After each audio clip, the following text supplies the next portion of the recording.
पुणी बढ़िला LPG cylinder दर 5 KG gas rate भी बढ़ीगला। 19 KG कर्मचार gas cylinder दर बढ़ी जाइए। आसतु जानिबा एलपीजी रो एही नुआ अपडेट विषय। आसतु आज आम जानिबा कर्मचार गैस रेट केते टंका वृद्धि पाइछि आउ घरोई गैस सिलिंडर दर केते टंका वृद्धि होइछि। आसतु जानिबा एही वीडियो माध्यम रे। तेणु वीडियो को आरंभ करबा पूर्व आपण समस्त को अनुरोध जो माने एपर्यंत आम चैनल को सब्सक्राइब करनांती आपण माने एबे ही आम चैनल को सब्सक्राइब करंतु आ एही वीडियो को बहुत मात्रा लाइक शेयर कमेंट करंतु। तेबे चलंतु देरी न करी आज वीडियो को आरंभ करबा।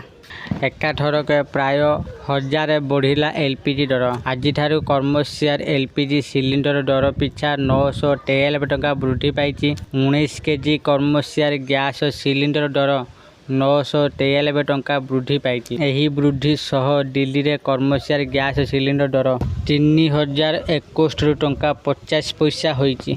पश्चिमबंग समेत 5टी राज्य निर्वाचन शेष हेउ हेउ जनता को लगी झटका। मध्य प्राच्य चली उत्तेजना मध्य सरकारी कंपनी गुड़िक सिलिंडर मूल्य वृद्धि करछन्ति। घरोई रंधन गैस सिलिंडर मूल्य एबे भी अपरिवर्तित रही। एटिरे कौनसी परिवर्तन होई नै।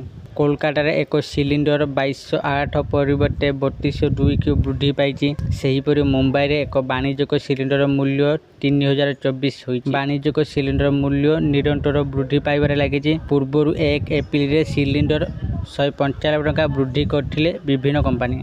अन्यपटे 5 केजी गैस रेट भी 261 टंका वृद्धि पाई। 5 केजी सिलिंडर 549 टंकार वृद्धि पाई 810 टंका होई।